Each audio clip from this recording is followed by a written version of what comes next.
Welcome to the October 2015 Star Wars Canon Update. This was another huge month with 3 short stories, 1 new book, 3 episodes of Rebels, and 11 new comics. The Rise of the Empire Compendium came out early this month, which is basically just a re-release of Tarkin and A New Dawn. However, it also comes with 3 short stories. The first, titled Mercy Mission, is about Hera learning to take charge as a rebel leader in between Lords of the Sith and A New Dawn, and it ties those 2 novels together nicely. The second, Bottleneck, bridges the gap between A New Dawn and Tarkin, and we get to see the fun dynamic between Grand Moff Tarkin and Count Vidian as they try to make armor production more efficient because the Empire is conscripting new stormtroopers faster than they can supply them. The final story, The Levers of Power, follows Rey Sloane during the Battle of Endor as she witnesses the defeat of the second Death Star and takes command of the fleet. I'm really enjoying seeing Sloane's story told over the course of several books and short stories. She reminds me of Captain Pellaeon from Legends, a likable and competent Imperial. If you haven't read A New Dawn or Tarkin yet, this set is definitely worth a buy, but if you already have them, you can skip it unless you're a completionist like me.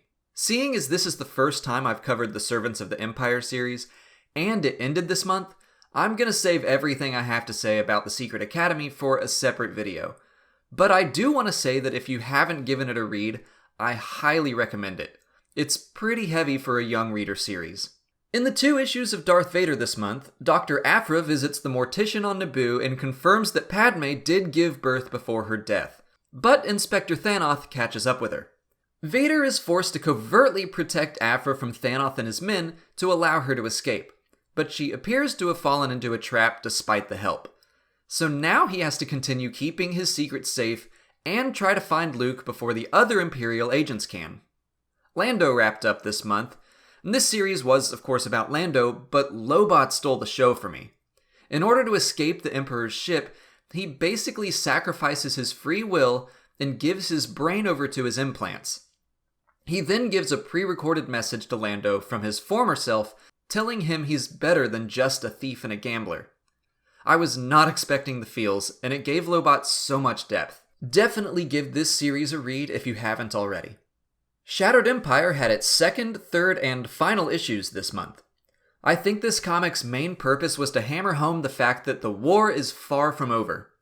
We see rebel soldiers and leadership admit that they don't see an end in sight. It was a nice little series, but my first impression is that it's skippable. Major implications that might come into play have to do with Poe's backstory. It looks like he was raised on Yavin 4, which fits some of Oscar Isaac's statements, hinting that Poe was present at the medal ceremony there. Luke also gives a part of a tree that's strong in the Force to his parents, which they plant at their home, so I guess it's possible that he could have some abilities in the Force. In Star Wars Issue 10, Luke is being trained to use his lightsaber in combat. He claims he'll never fight for the pleasure of a Hutt. Yeah, okay. Luke's trainer is a mysterious Darth Maul-looking warrior. I doubt it's truly Maul, but the thought of Luke being trained by him is kind of mind-blowing. Anyway, Chewbacca and 3PO arrive on Nar Shaddaa and start the pain train trying to find Luke. Their appearance does not go unnoticed, and Dengar is put on his trail by a Gungan. Side note, the Gungan dialect is really hard to read and comprehend.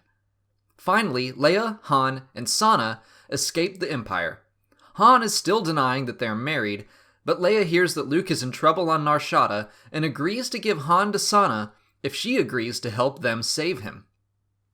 In Kanan this month, Kanan is put into a Bacta tank to recover from his stab wound, and he begins to reflect on his time as a youngling and his earliest meetings with his master, Depa Billaba. This issue seemed more like it was setting up the next storyline than anything else.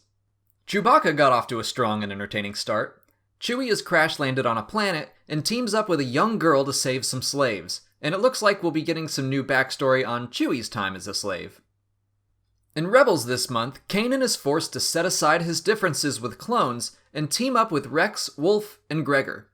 Both Kanan and Wolf have trust issues, but they come around. It's really great to see Rex back in action, and his reunion with Ahsoka was just heartwarming. On a separate mission, Ezra has a run-in with 2 more Inquisitors, the 7th sister, and the 5th brother. He is able to escape, but they know about Ahsoka and Kanan, and they are coming for them all. That's it for October. Next month, we're getting almost 20 new pieces of content, mostly in the form of comics and short stories. Things are really ramping up as we get closer to The Force Awakens, and I love it.